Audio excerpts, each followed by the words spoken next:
बाबा केदार के धाम में तीर्थ यात्रा फिलहाल सुरक्षित और सुचारू रूप से चल रही है।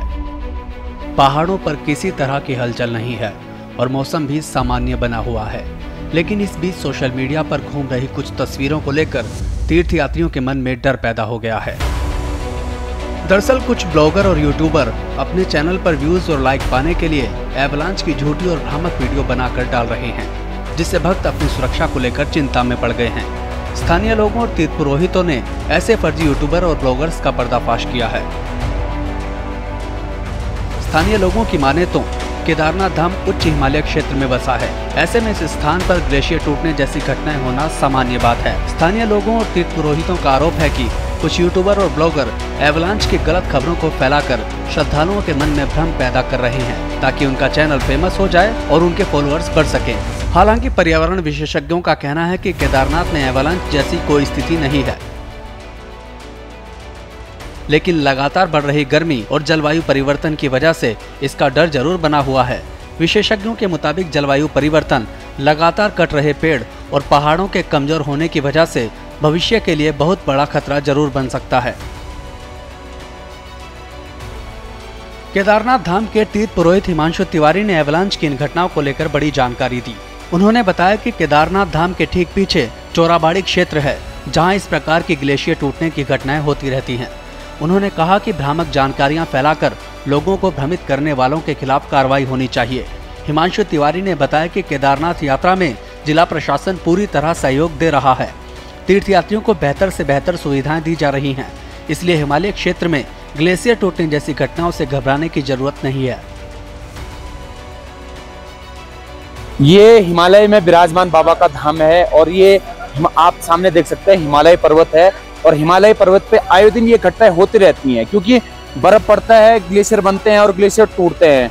तो जो लोग यहाँ से ऐसी भ्रामक जानकारी फैलाते हैं कि केदारनाथ में ग्लेशियर टूटा है, यात्री परेशान होते हैं, ये ऐसे कुछ भी नहीं है। ये आए दिन यहाँ पे ऐसी घटनाएं होती रहती है, क्योंकि हिमालय क्षेत्र है और हिमालय क्षेत्र में ग्लेशियर का बनना और टूटना एक घटना चलती रहती है। यात्रा सुव्यवस्थित ढंग से यहाँ पे चल रही है। यहाँ पे स्थानीय लोग, तीर्थ पुरोहित लोग और शासन प्रशासन पूरा यात्रा के साथ कोऑपरेट कर रहा है, यात्रियों के साथ कोऑपरेट कर रहा है। आप लोगों की सारी व्यवस्थाएं यहाँ पे उपलब्ध हैं। आप लोग आइए, आपका स्वागत है, अभिनंदन है।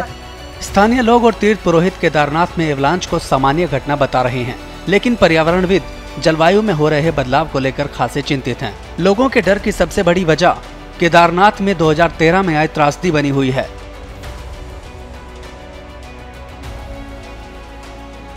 पर्यावरण विशेषज्ञ देवेंद्र राघवेंद्र बद्री ने कहा कि आपदा के बाद से केदारनाथ में निर्माण कार्य चल रहे हैं, जिस कारण मौसम में काफी बदलाव आ गया है। समय पर बारिश और बर्फबारी नहीं हो रही है। हिमालय पर बर्फबारी हो रही है, लेकिन बर्फ जम नहीं पा रही, जिस कारण बर्फ फिसलकर नीचे आ जाती है और एवलांच जैसी घटना देखने को मिलती है। उन्होंने कहा कि समय रहते हिमालय को बचाने की जरूरत है, ताकि भविष्य पर मंडरा रहे खतरे को टाला जा सके।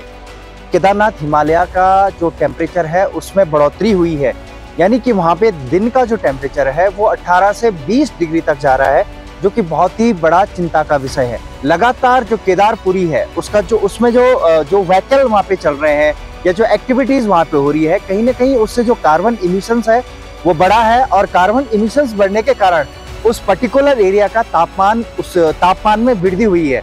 तो इसका असर कहीं ना कहीं उस हिमालय पे पड़ेगा और ये हम सब लोगों के लिए एक चिंता का विषय है, वैज्ञानिकों के लिए एक चिंता का विषय है, क्योंकि आने वाले भविष्य में जो इस तरीके की गड़बड़ियां हैं, पर्यावरणीय गड़बड़ियां हैं, इनमें बढ़ोतरी होने के चांसेस भी हो सकते हैं। एवलांच को लेकर स्थानीय लोगों के अपने दावे हैं, तो वहीं पर्यावरणविद इस पर अलग विचार रखते हैं।